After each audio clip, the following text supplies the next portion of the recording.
با جماعت نماز۔ عبداللہ بن عمر رضی اللہ عنہما سے روایت ہے کہ رسول اللہ صلی اللہ علیہ وسلم نے فرمایا،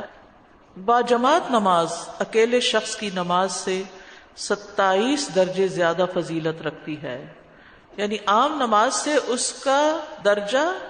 زیادہ ہو جاتا ہے، اجر زیادہ ہو جاتا ہے، یا دوسرے لفظوں میں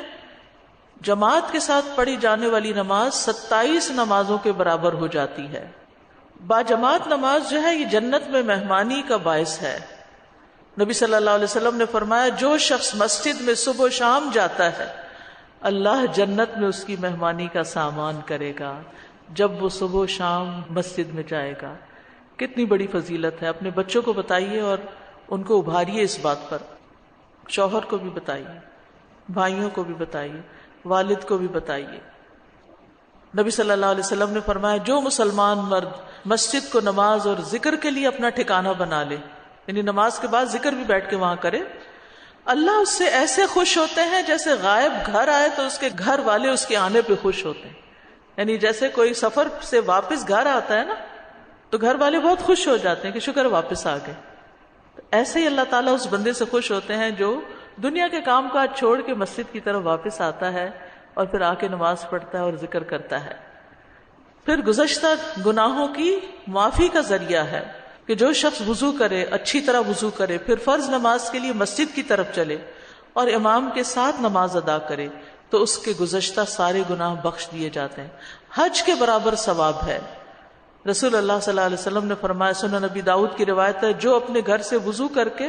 فرض نماز کے لیے نکلے تو اس کا ثواب احرام باندھنے والے حاجی کے ثواب کی طرح ہے۔ وہ بھی تو اللہ کے گھر کی طرف، حرم کی طرف نکلتا ہے نا، اور یہاں یہ مسجد کی طرف جا رہا ہے۔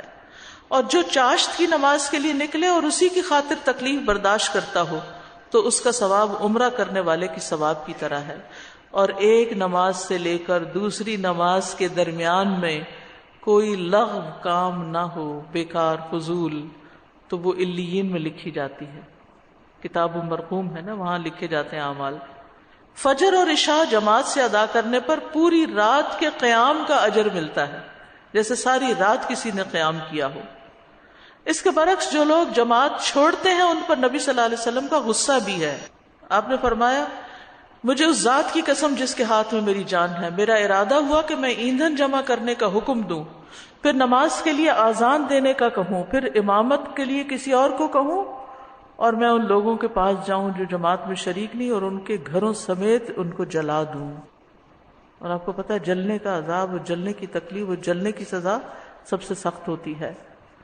قسم اس ذات کی جس کے ہاتھ میں میری جان ہے، اگر تم میں سے کسی کو معلوم ہو کہ مسجد سے موٹی ہڈی یا اچھے پائے ملیں گے تو وہ ضرور عشاء میں حاضر ہو۔ یعنی جہاں آپ نے دیکھا ہوگا کہ دین کی بھی وہ مجلس ہیں جہاں پتہ ہو یہاں کھانا ملے گا تو لوگ خوشی سے حاضر ہو جاتے ہیں، تو مسجد میں بھی اگر کھانا مل رہا ہو